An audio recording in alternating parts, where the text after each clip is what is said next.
আমি তো বলি আমার জাতি যদি কিচ্ছু না করত, সারাদিন পরে ঘুমানোর সময় যদি হাত দুইটা উঠায় চোখের একটু পানি ছেড়া বলতো, মালিক এত বড় সংসার, এত যাই ঝামেলা সব সামনে নিয়ে সারা দিন তোর কাছে আসতে পারি নাই, এখন ঘুমাইতে চললাম, সকালে যদি উঠাস তাইলে উঠবো, নাইলে চির নিদ্রা হয়ে যাবে। কেননা ঘুম তো মৃত্যুই, ঘুম তো মারা যাওয়াই, নাইলে ঘুমের থেকে ওঠার দোয়া এটা কেন হবে? আলহামদুলিল্লাহিল্লাযী আহইয়ানা বাদা মা আমাতানা ওয়া ইলাইহিন নুশুর। ঘুম যদি মৃত্যু মারা না হইতো, মৃত্যু বরণ করা না হইতো, তাহলে এই দোয়া ঘুমের থেকে উঠার হতো তো হইতো কেন? অন্য দোয়া হইতো, আরো তো কত দোয়া হইতে পারতো। বোঝা গেল আমি মৃত্যুর থেকে ফিরে আসছি, মরে গেছিলাম ঘুমের ভিতরে। আমার জাতি যদি শোয়ার আগে হাত দুইটা উঠায় তওবা করে শুইত, নারী পুরুষ নির্বিশেষে, এইখানে তো এই বিশাল ওই মাথা পর্যন্ত একজনও পাওয়া যাবে কিনা যে ডেলি আমি ঘুমানোর আগে কমসে কম একটু হাত উঠায় তওবা করে হইলেও ঘুমাই, আল্লাহকে বইলা ঘুমাই, আল্লাহ যেমন করার ছিল সারাদিন করতে পারি নাই, যেমন পড়ার ছিল পড়তে পারি নাই, তোমার দিকে ছুটার ছিল ছুটতে পারি নাই, আমি কিন্তু মাপ চায় ঘুমাইতেছি। যদি উঠায় নাও ঘুমের ভিতরে, তাইলে ওদের অন্তর্ভুক্ত করো যাদের ব্যাপারে তুমি নিজেই কোরআনে বলছো ইউহিব্বুত তাওয়াবিন ওয়া ইউহিব্বুল মুতাতাহহিরিন। তুমি তওবাকারীকে ভালোবাসো, আমাকেও ভালোবাসার চাদর দিয়া ডাইবেন। আমার জাতি যদি ঘুমানোর সময় একটু তওবা করে ঘুমাইতো, একজনও তো হাত উঠাইতে পারবে না যে আমি ঘুমানোর সময় ডেলি তওবা করে ঘুমাই, তওবায় আমি অভ্যস্ত। যুবক আসো, ভাবো, সবার পায়ে হাত রাখা বলতেছি, যে যে স্থানে আছি, যার যতটুকু পজিশন দুনিয়াতে, রিক্সা চালাও, তুমিও ভাবো যে এই ছোট জীবনটা কেন দিলেন? বাবা উচিত কেন দিলেন? ওই জান্নাত পাওয়ার জন্য দিলেন। বলে আপনি কি করে বলেন? এই জন্যই বলি, কেন আমাদের যাত্রা জান্নাত থেকে, আমরা জান্নাতে যাব। আদম আলাইহিস সালাম জান্নাত থেকে যাত্রা শুরু করছেন, আবার উনি ফিরা জান্নাতেই যাবেন। আমাদেরকে যদি আল্লাহ জান্নাত না দিবে, তাহলে মুসলমানের ঘরে আমার অস্তিত্ব দিল তো দিল কেন? আমি তো ডিমান্ড নোটও ভরি নাই, আমি তো আল্লাহর কাছে চাইও নাই, আমি তো আল্লাহর কাছে অনুরোধও করি নাই। আল্লাহ সদ ইচ্ছা আমাকে মুসলমানের ঘরে পাঠাইছেন। দুনিয়াতে পা রাখতে দেরি, আজান একামতের ধ্বনি আমার কানে আসতে দেরি হয় নাই। কিন্তু সব সত্য, কিন্তু এটাও সত্য আমি সবকিছু পাওয়ার পরে হারায় গেলাম, আল্লাহকে ভুলা গেলাম। এই জন্যই কোরআন আমাদের কানে ধ্বনি দেয়, কুতিলাল ইনসানু মা আকফারা। ও মানুষ, তুই অকৃতজ্ঞ হইলি তো হইলি কি করে? উচিত তো ছিল ফল আসলে গাছ আরো ঝুঁকবে, ফল আসলে আরো ঝুঁকবে। উচিত তো ছিল শিক্ষিত মানুষগুলা শিক্ষিত হইয়া 24 ঘন্টা আল্লাহর কুদরতি পায়ে পড়া থাকবে। উচিত তো ছিল ধনী ধন পাওয়ার পরে আল্লাহর কাছে কাছে থাকবে। উচিত তো ছিল যুবক যৌবন পাওয়ার পরে আল্লাহর কুদরতি পায়ে যায় মাথা ঠেকায় দিবে, মালিক তুই আমাকে যৌবন দিছিস, দূরে যাই তো যাই কি করা, যৌবন তো তোরই দেওয়া। 24 ঘন্টায় আমাদের উপরে রহমতের বৃষ্টি বর্ষিত হইতে থাকে। তারপরও আমাদের সমাজের মানুষগুলা একটু ভাবে না, একটু চিন্তা করে না এই ছোট জীবনটা কেন দিল। আসলাম আর যাব। উর্দুতে বলে খানা কামানা খানা সোনা সুবা পাখানা। এটার জন্য তো দুনিয়ায় দেন নাই, জীবনটা দেন নাই যে কামাবো, খাবো, ঘুমাবো, আর সকালে খালি করব, আবার কামানোর জন্য ছুটবো। মা বোনরা হয়তো একটা আটটা বেশি করে, পকানা সাজনা সাজানা, খানা খিলানা, সোনা, আর পরেরটা তো সবারই সমান। এতটুকু হয়তো মা বোনদের দুই একটা বেশি, চার চারা তো পুরুষের সমানই। এই জন্য জীবন কানা। আসেন ভাবি, কোন দিন এটা ফুরে যাবে কেউ জানবে না। মৌত কারো কাছে মিস কল দিয়ে আসে না। দুনিয়ার কোনো ব্যক্তিত্ব নাই, একজন ব্যক্তিত্ব ছিলেন, মৃত্যু যার কাছে বইলা আসতে হয়েছে। আল্লাহ নিজে বলছেন মালাকুল মৌতকে, বন্ধুর কাছে যাবে, অনুমতি দিলে ঢুকবে, নাইলে ঢুকবে না। অনুমতি নিয়ে বুকে হাত রাখবে, নাইলে রাখবে না। আমার বন্ধুর অনুমতি ছাড়া হাত রাখবে না বুকে। একজনই দুনিয়াতে ব্যক্তিত্ব ছিল যার কাছে অনুমতি নিয়ে আসছে, কারো কাছে আজ পর্যন্ত অনুমতি নিয়ে আসে না, আর আসবেও না। সত্য এটাই। এই জন্য আসেন, ওই জান্নাত, এটাই আমাদের ছোট জীবনটার উদ্দেশ্য। এই জন্যই আল্লাহ ডেলি ডাকে, 5 বেলা ডাকে, গ্যারান্টি দিয়া ডাকে, সিল লাগায়া ডাকে। ইদা সালুহা সালুহা সাইরুল আমাল। 5 ওয়াক্ত নামাজ যদি এই উম্মত কমপ্লিট করে দেখাইতে পারে, তো আল্লাহ আমাদের নবীজির সাথে ওয়াদা করছেন, আমিও আপনার উম্মতের জীবনকে কমপ্লিট বলে লেখা দিব। কোনো বিষয়ে হাতেই লাগাবো না, চোখই বুলাবো না, নামাজ ঠিক তো ঠিক। মুহাম্মদুর রাসূলুল্লাহ সাল্লাল্লাহু আলাইহি ওয়াসাল্লাম এই জন্যই আসছে, এই জন্যই জীবনটা ভর চোখের পানি ঝরাইছেন, এখনো জড়াইতেছে। কিয়ামতের মাঠে আমাদেরকে নিয়েই চিৎকার দিবে, উম্মতি উম্মতি বলে চিৎকার দিবে। আসছিল যুবক, যৌবন অবস্থায় তোমাকে জান্নাত পাওয়ায় দেওয়ার জন্য, নাইলে যে হাদিস শুনাইছি এটা কোনোদিন হইতো না, কোনোদিন হইতো না। যৌবন আসতে দেরি, পাইতে দেরি, তোমাকে জান্নাতের নিচে গ্যালারি বুকিং দিতে দেরি হবে না। তোমার জন্য আরশের নিচে তোমার জন্য গ্যালারি বুকিং হবে, সুপার ডিলাক্স গ্যালারি। সাবাতু ইয়াদিল্লুহুমুল্লাহু তাহতা দিল্লি আরশি ইয়াউমা লা দিল্লা ইল্লা দিল্লু শাবুন নাশা ফি ইবাদাতিল্লাহ। ওই যুবক যে দুনিয়ার এই গান্দা জিনিসের থেকে 60-70 বছরের জন্য চোখ বন্ধ করে নিছে, কান বন্ধ করে নিছে, জবান বন্ধ করে নিয়ে দৌড় লাগাইছে, আল্লাহ বলে তোমাকে আরশের নিচের সুপার ডিলাক্স গ্যালারিতে জায়গা দিবে। কিয়ামতের দিন ওইখানে জায়গা দিবে। হ্যাঁ, ওইখানে শুধু খালি মুখে বসে থাকতে হবে না, সব থাকবে ওইখানে, সব খাইতে থাকবে, সব বুক করতে থাকবে, আমল নামা উঠতে উঠতে ডাইনাতে চলে আসবে। তোমার যাইতেও হবে না, উঠতে উঠতে ফেরেশতা নিয়ে আসবে হাতে, ডাইন হাতে। আজকে যেরকম ছক্কা মারলে তোমরা বাজার গরম করে ফেলো, মহল্লা গরম করে ফেলো, ঠিক না? আরে বোঝো তো আমার কথা, কার ছক্কা?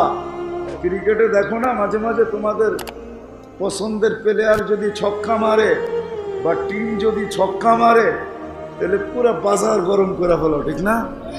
আমল নামা ডাইনাতে আসতে দেরি, আরশের নিচ গরম করতে দেরি করবে না। উমুকরা উ কিতাবিয়া বলে একটা চিৎকার দিবে, আরশ পর্যন্ত কাইপা উঠবে। আল্লাহ মুস্কি মুস্কি হাসবে যে দেখো কি চিৎকার দিতেছে। ডাইনাতে চলে আসবে, আম্মা মান উতিয়া কিতাবাহু বিয়ামিনি। ডাইনাতে আসতে দেরি, চিৎকার দিতে দেরি হবে না। এটা চিৎকার, খুশির চিৎকার, উমুকরা ও কিতাবিয়া। আর শুধু এটাই না, ওইখানে যে নাস্তাও খাবে। বললাম না খাওন আছে, খাওন আরশের নিচে। জান্নাতের মাছের কলিজার কাবাব আর জান্নাতের রুটি খাওয়াবে।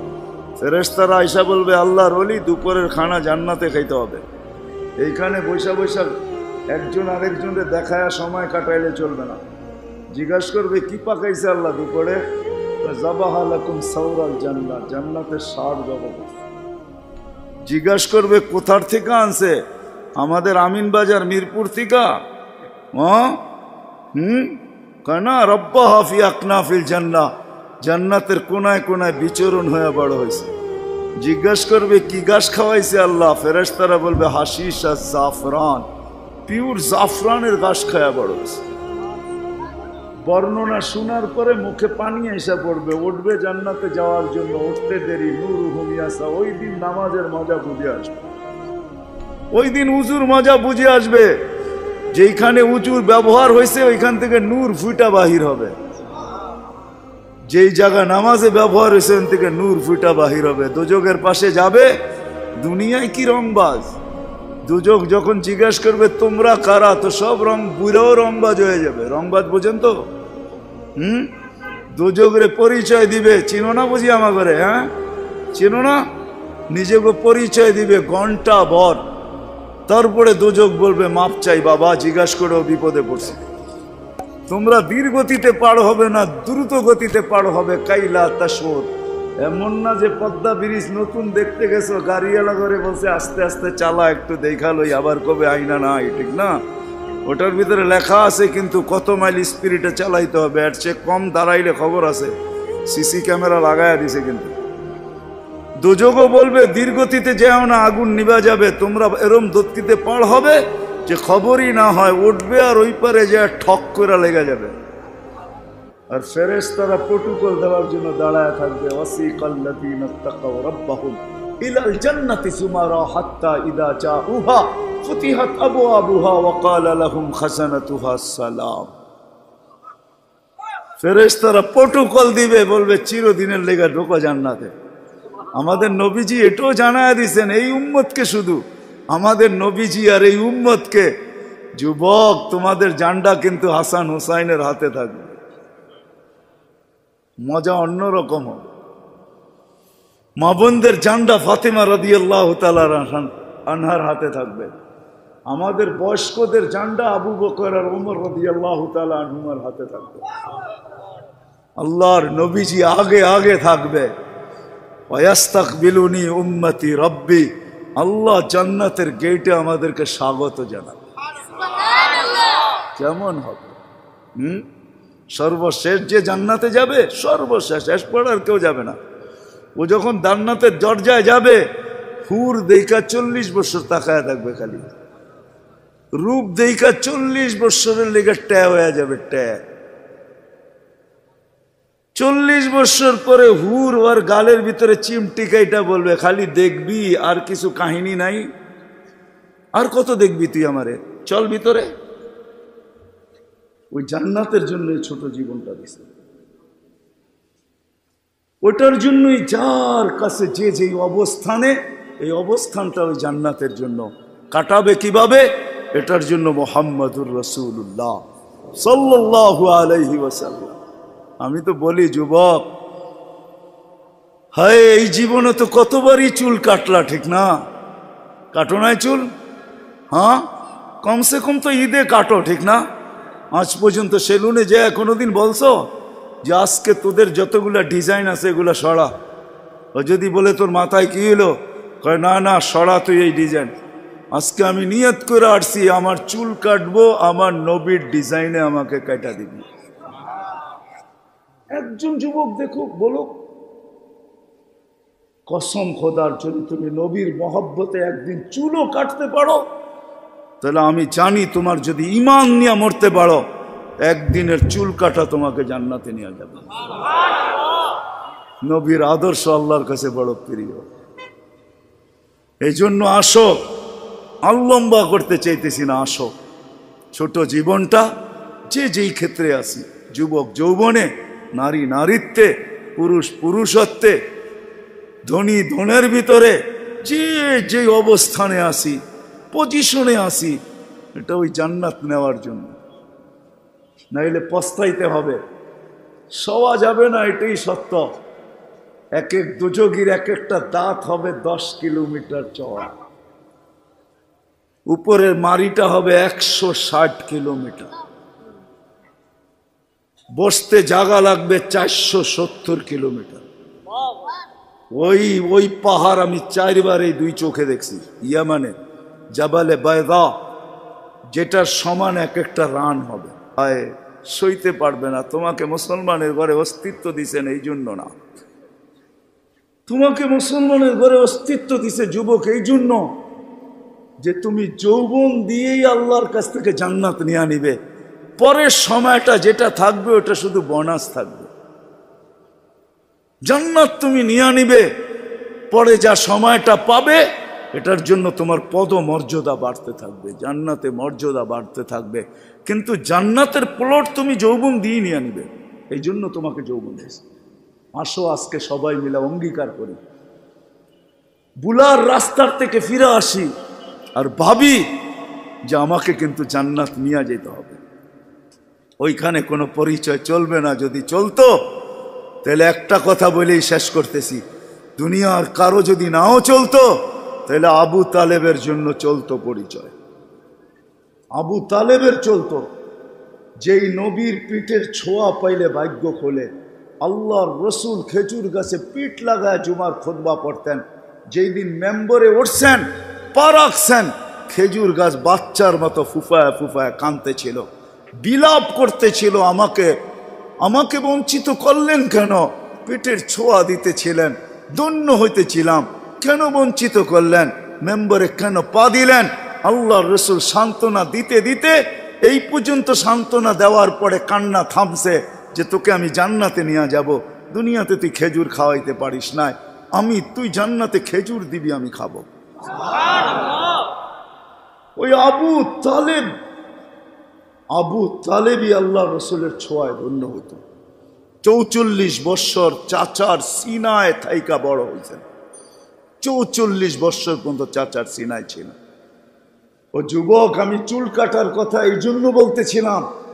আনাস ইবনে মালিক রাদিয়াল্লাহু তাআলা আনহু বলেন, আল্লাহর রসুল আমার ঘরে আসছে, আমি দস্তরখান বিছায়া দিছি, খাইছেন, দস্তরখান দিয়ে হাত মুছছেন। ওই দিন থেকে নিয়ে আজ পর্যন্ত যতদিন বেঁচে থাকবো দস্তরখানকে পানি আর সাবান দিয়ে আমি পরিষ্কার করি না, আর করবো না। যখনই ময়লা হয় আমি আগুনে নিক্ষেপ করি, আগুন ময়লা খায়া ছাই করে ফেলে, আমাকে চকচকে দস্তরখান ফেরত দেয়। একটা সুতাও জ্বালানোর ক্ষমতা রাখে না। যেই রসুলের হাতের ছোঁয়া পাইলে দুনিয়ার আগুন, দুনিয়ার সুতা পড়তে পারে না। তুমি যদি ওই রসুলের স্টাইলে চুল কাটো তো দুজক তোমাকে ধরবে, তো ধরবে করতে না। আমার কাছে লজিক আছে, যুক্তি আছে। আসো, কোনো পরিচয় চলবে না, চলবে শুধু মুহাম্মদুর রাসূলুল্লাহ, তার আদর্শ চলবে। এই জন্য আসেন, ওয়াদা করি আজকের থেকে যে আমি আমার জীবনটাকে আল্লাহর রসুলের আদর্শে যে জায়গায় আছি, গরিব গুরবতের ভিতরে থেকে, হায় গরিব তো ভাবে দুনিয়াও পেলাম না, আমিও ভাবি গরিব দুনিয়াও পেল না, আখেরাত যেন হাতছাড়া না হয়। কিয়ামতের মাঠের আধিপত্য গরিবদেরই থাকবে।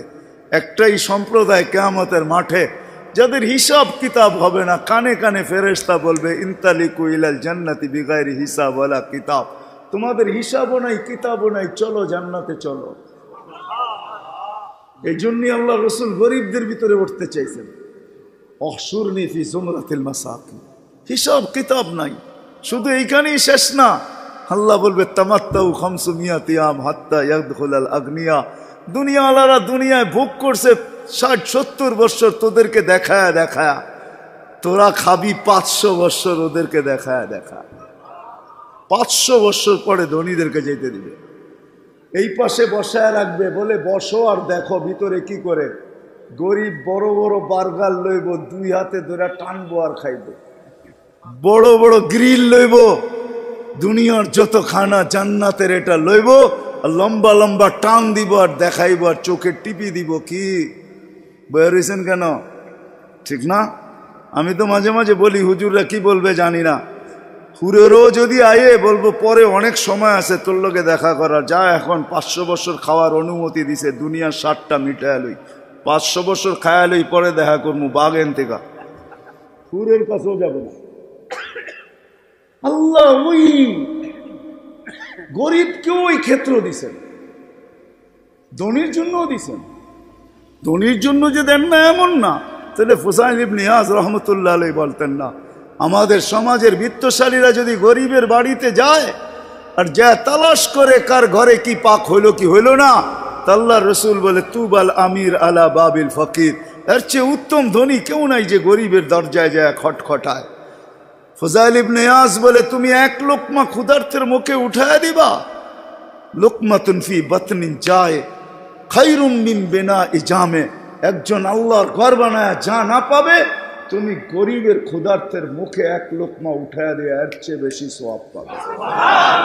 আল্লাহর ঘর বানাইলে জান্নাত পাওয়া যায়, গরিবের মুখে এক লোকমা খানা উঠায় দিয়েও জান্নাত পাওয়া যায়। হাদিসে কুদসি আছে, আল্লাহ বলে আমি ক্ষুধার্ত ছিলাম, তুমি কেন খাওয়াইলে না? তো বান্দা বলবে আপনি সুবহান, আপনি আবার ক্ষুধার্ত? তা আল্লাহ মানুষ সামনে নিয়ে আসবে, এ ক্ষুধার্ত ছিল, তোমার কাছে হাত পাচ্ছে, তুমি ধাক্কা দিয়া বাহির করে দিছ, একে খাওয়াইলে আমাকে খাওয়ানো হতো। জিজ্ঞেস করেন হাদিস আছে না নাই? আমি কাপড়হীন ছিলাম, তুমি কেন আমাকে কাপড় পরাইলে না? ধনীকেও ধন দিছেন এই জন্য, শিক্ষিতকেও শিক্ষা দিছেন এই জন্য। আসেন, অর্জন করব তো, শিখব তো, পাক্কা ওয়াদা? নামান সর্বশেষ ওয়াদা, আজকের থেকে নামাজ ছাড়বো না। ওয়াদা, কিন্তু ওয়াদা হইলে উঠান, নাইলে উঠান না। আজকের থেকে নামাজ কোনো মতে ছাড়বো না। আর সর্বশেষ কথা, আলেম ওলামাদের কাছ থেকে শিখ।